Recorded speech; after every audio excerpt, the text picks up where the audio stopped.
प्रश्न संख्या 1 में दो के गुणज लिखने हैं अपने को। तो दो के गुणज जैसे 4 हो गया, 8 हो गया, 10 हो गया, 12 हो गया।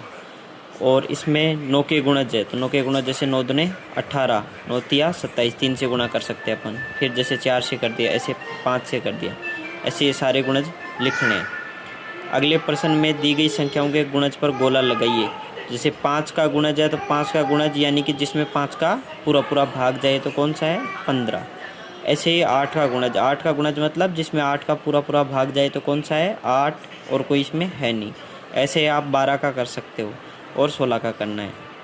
निम्नलिखित संख्याओं के गुणनखंड लिखिए। तो गुणनखंड जैसे 3 का गुणनखंड है तो 3 में किस किस का भाग जाता है? तो 1 का और 3 का। ऐसे 8 का गुणनखंड है तो 8 का गुणनखंड है 1, फिर है 2, और फिर है 4, और फिर है 8। ऐसे आप इनके गुणनखंड करने हैं। संख्याओं 2 और 10 का सबसे छोटा समान गुणज है। तो 2 का सबसे छोटा समान गुणज निकालने के लिए अपन क्या करेंगे? 2 के गुणज लिखेंगे, 2 और फिर 4, 6, 8, 10, 12, यानी कि जिसमें 2 का भाग जाता है। फिर 10 के गुणज ऐसे लिखेंगे जैसे 10, 10 दूना 20, 30। इन दोनों में कॉमन कौन सा है?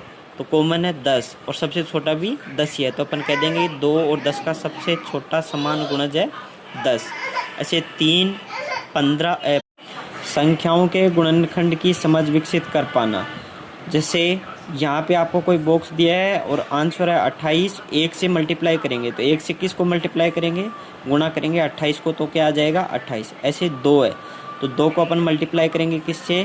14 से, तो आ जाएगा 28। यहाँ पे खाली स्थान है तो यहाँ पे आ जाएगा 7, भाई 4 सत्ते 28। ऐसे यहाँ पे क्या आ जाएगा? 4। आगे आपके एक वृक्ष दिया हुआ है, इसको पूर्ण करना है। जैसे ये वाला किया हुआ है, ऐसे ये बता रहा हूँ मैं। जैसे यहाँ पे 32, 32, 32 में अपन इसके 2 गुणनखंड करेंगे तो एक हो जाएगा 16, एक हो जाएगा 2। 16 और 2 को गुणा करेंगे तो आ जाएगा 32। 16 के 2 छोटे गुणज करेंगे तो क्या हो जाएगा? 4 और 4, 4 चौके 16। फिर 2 के गुणनखंड करेंगे तो 2 और 1। ऐसे अपन 72 के कर सकते हैं। जैसे 36 और 2। फिर आपको 36 के करने हैं और 2 के करने हैं।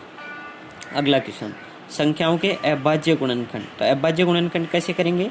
अभाज्य का मतलब उस संख्या में और किसी के अलावा, किसी का खुद के अलावा और एक के अलावा किसी का भाग नहीं जाए। तो सबसे छोटी कौन सी अभाज्य है? 2। जैसे 2 का अपन ने इसमें भाग दिया तो 4 में गया 2 बार, 6 में गया 3 बार, और 2 में गया 1 बार। अब इसमें 2 का भाग नहीं जाता, फिर अपन इसमें 3 का देंगे। 3 की भाजकता अपन जानते हैं कि जब इस संख्याओं के अंकों को जोड़ते हैं तो उसमें 3 का भाग जा रहा है। जैसे 3, 1 4 और 2 6, 6 में 3 का भाग जाता है।